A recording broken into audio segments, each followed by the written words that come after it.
l'Éternel nous appelle également à être prudents comme des serpents. Parce que Jésus-Christ lui-même était prudent. Lorsque Jésus-Christ arrivait dans une ville, il constatait qu'on voulait déjà le combattre. Jésus-Christ se déplaçait et allait dans une autre ville parce qu'il ne voulait pas précipiter ses jours. Je nous salue ce matin dans la merveilleuse présence de notre Seigneur Jésus.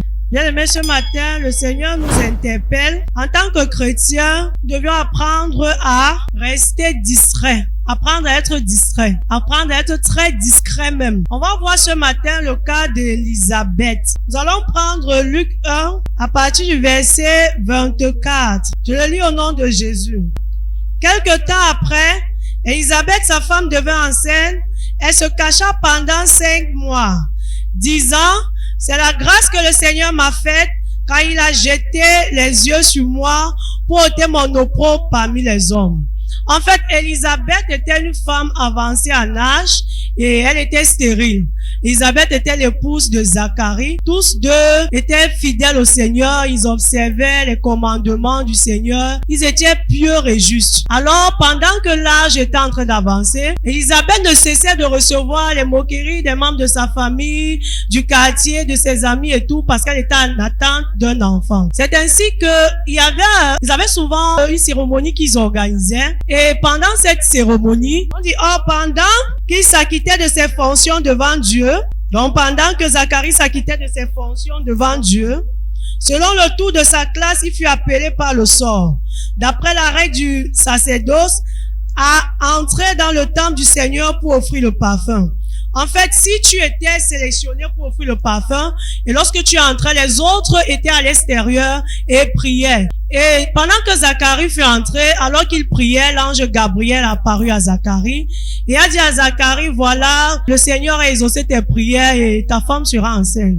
Zacharie dit, mais comment est-ce que ma femme peut tomber enceinte alors qu'elle a avancé en âge? Et c'est ainsi que l'ange Gabriel a dit, ok, puisque tu n'as pas cru, je vais te rendre muet jusqu'à ce que tu voies cela s'accomplir. Bien aimé, la parole de Dieu dit que, à son verset 22, on dit quand il sortit, il ne put leur parler. Donc lorsque Zacharie sortit du temple, il ne pouvait parler à personne et il comprit qu'ils avaient eu une vision dans le temple. Donc ceux qui étaient à l'extérieur pour prier ont compris que Zacharie avait eu la vision dans le temple. Il dit, il leur fait des signes et il resta muet. Zacharie resta muet. Lorsque ses jours de service fut écoulé, il s'en alla chez lui. Bien aimé, au verset 24, on nous dit, lorsque Élisabeth devait enceinte, elle se cacha. Élisabeth a su qu'elle était enceinte. Élisabeth est restée cachée pendant 5 mois. On n'a pas dit que lorsque Élisabeth a reçu la grossesse, elle a dit, ok, comme moi je souffrais, les gens m'ont insulté, maintenant je vais aussi me lever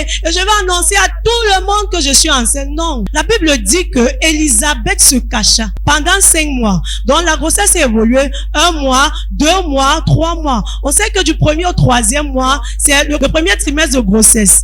Donc Élisabeth était déjà au 2e trimestre de sa grossesse. Donc l'enfant était déjà bien formé. Élisabeth a usé de sagesse et elle s'est cachée pendant 5 mois. Bien aimé, je veux nous interpeller en tant que chrétiens. Vous savez, nous sommes souvent des chrétiens influenceurs. Parce que moi, c'est comme ça que j'appelle. Mais influencer dans quel sens? Le chrétien qui veut faire le proving, c'est-à-dire, je veux montrer. Élisabeth, elle ne priait pas pour dire, Seigneur, si tu me bénis, je vais montrer à ces gens-là que réellement, je sais Dieu, réellement. Non. Élisabeth est restée dans son calme. Élisabeth n'a pas lâché. Elle continue à prier Dieu. Et lorsque Dieu lui a béni, regardez, c'est que le verset 25 dit. Elle se cacha pendant 5 mois, 10 ans.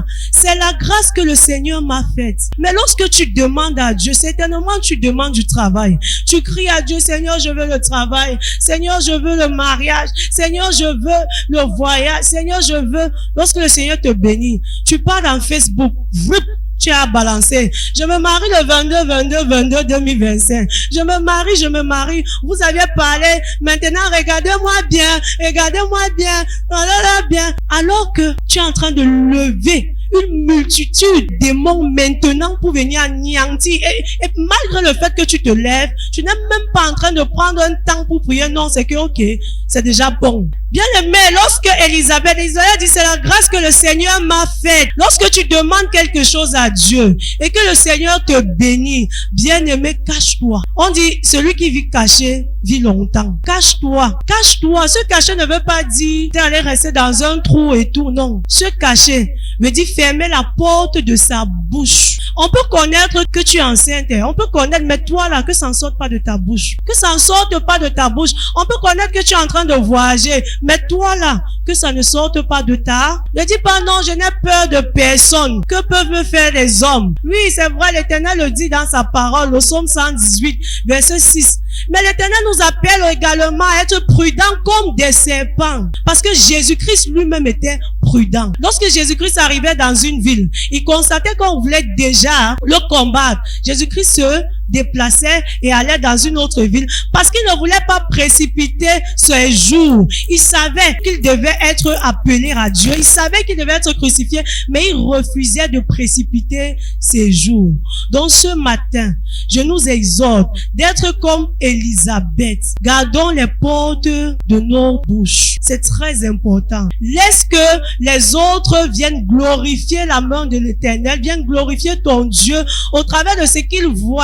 Après, Élisabeth dit, quand il a jeté les yeux sur moi, elle dit, c'est la grâce que le Seigneur m'a faite, quand il a jeté les yeux sur moi, pour ôter mon opprobre parmi les hommes. Parmi les hommes. L'Éternel viendra ôter ton opprobre. Certainement, tu n'es pas dans le même cas comme Élisabeth. Certainement, tu attends autre chose. Mais ce matin, laisse-moi te dire que l'Éternel viendra ôter ton opprobre. Il suffit juste que tu vives caché. Alléluia. Soyons bénis dans le nom de Jésus-Christ. Amen. Suivez les programmes du ministère du Salut en continu sur nos plateformes Facebook et YouTube. N'oubliez surtout pas de liker et partager.